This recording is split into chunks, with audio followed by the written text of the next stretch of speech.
दर्शकबिन नमस्कार। नेपाली न्युज बुकमा यहाँहरूलाई हार्दिक स्वागत छ। आज हामी विशेष गरेर पछिल्लो समयमा नेपालमा नयाँ सरकार आएसँगै पक्राउ परेको संख्या बढिराखेको अवस्था पनि छ र पछिल्लो समयमा कलाकार सागर लम्साल बले पक्राउ परिसके पछाडि निकै चर्चा परिचर्चा पनि भइराखेका अवस्था छन् र सबैले आफ्नो तर्फबाट आफ्ना भनाइहरू पनि राखिराखेका अवस्था छ। आज हामी यो विषयमा तपाईलाई जानकारी गराउँदैछौँ भने सँगै समीक्षा अधिकारीले पनि आफ्नो बह सामाजिक सञ्जाल मार्फत पोखेकी छन्। हामी यो विषयमा पनि तपाईलाई जानकारी गराउँदैछौँ। कृपया हाम्रो भिडियो अन्तिमसम्म हेरेर साथ दिनुहोला।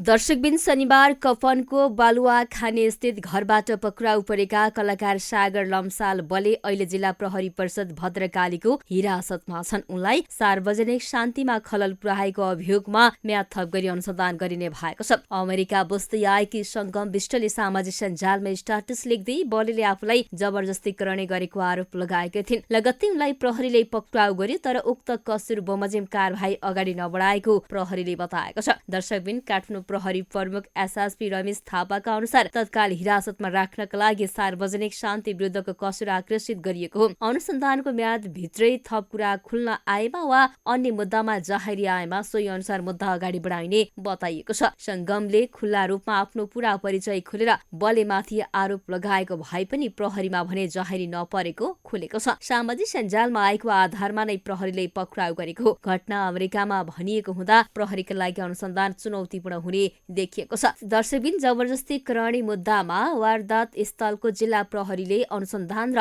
अभियोजन गर्ने प्रावधान छ।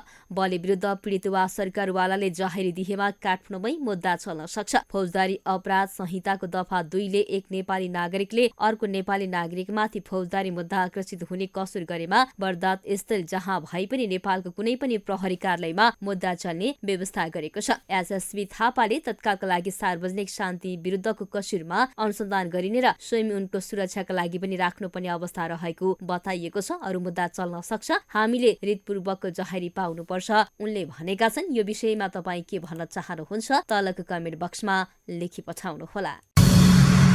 दर्शकबिन यसै विषयलाई लिएर बलात्कारको आरोपमा कलाकार सागर लम्साल पक्राउ परे पछाडि समीक्षा अधिकारीले पनि आफ्नो बहर सामाजिक सञ्जाल मार्फत पोखेकी छिन्। उनले भनेकी छिन् पीडितमाथि भइरहेको आक्रमणलाई संकेत गर्दै गाएका समीक्षा अधिकारीले आफ्नो बह पोखेकी हुन्। उनले तत्कालीन अवस्थामा आफूलाई पनि यो समाजले सहज रूपमा बाँच्न नदिएको उल्लेख गरेकी छिन्। दर्शकबिन उनले भनेकी छिन् सामाजिक सञ्जाल मार्फत एउटा पीडितको मन अर्को पीडितले जस्तो त कसैले बुझ्न सक्दैन। हुन त म त्यो घटनाबाट धेरै टाढा र अगाडि बढिसकेको छु, तर ती दिनहरू सम्झिँदा आज पनि मन भित्रैदेखि सिरिङ्ग हुन्छ। यो समाजले मलाई बाँच्न कहाँ दिएको थियो र म त दिनदिनै मरी बाँच्थे। त्यो अँध्यारो जङ्घार कसरी काटे आज सम्झिँदा पनि शरीर सिरिङ्ग हुन्छ, तर मनभित्र एउटा बलियो हिम्मत थियो। मैले गलत गरेको छैन, एक दिन सबैले मलाई अवश्य बुझ्नेछन् भन्ने विश्वास थियो उनले भनेकी छिन्। अधिकारीले लेखेकी छिन् अहिलेसम्म पनि धेरै कुरा भोगिरहेकी छु, तर बानी जस्तै भइसकेको छ। त्यति बेला म एउटा छोरी मान्छे भएर अझै 18 वर्ष पनि पुगेकी थिएन र यो समाजसँग म एक्लै लडिरहेकी थिएँ। मेरो आवाज सुन्ने मेरो परिवार बाहेक कोही थिएन। कसैले साथ दिन खोज्दा पनि उनीहरूकै चरित्रमाथि औँला उठाइन्थ्यो। त्यो बेला म कति टुटे कति रोए सायद शब्दमै भन्न सक्दिन भनेकी छिन्। सायद त्यही बेला मैले हिम्मत हारेको भए आज यो संसारमै हुने थिइन होला, तर म रोकिएन, म लडिरहे उनले भनेकी छिन्। आज पनि हरेक पीडित छोरी मान्छेलाई जब यो समाजले भन्छ किन ढिलो बोलिस्, त्यति बेलै किन उजुरी गरिनस्, त्यो सुन्दा मन भित्रैदेखि दुख्छ।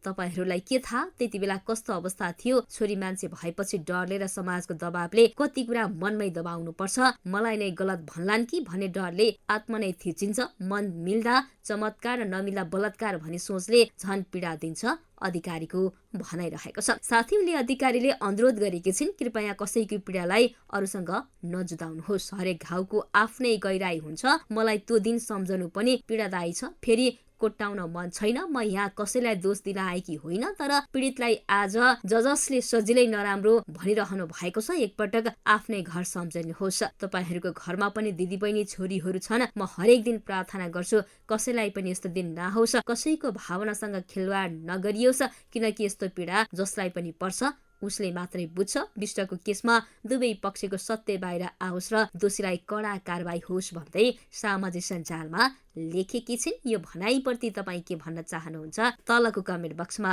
लेखी पठाउनुहोला। दैनिक समाचारसँग जोडिनका लागि हाम्रो च्यानललाई सब्स्क्राइब, लाइक, कमेन्ट गर्न नभुल्नुहोला।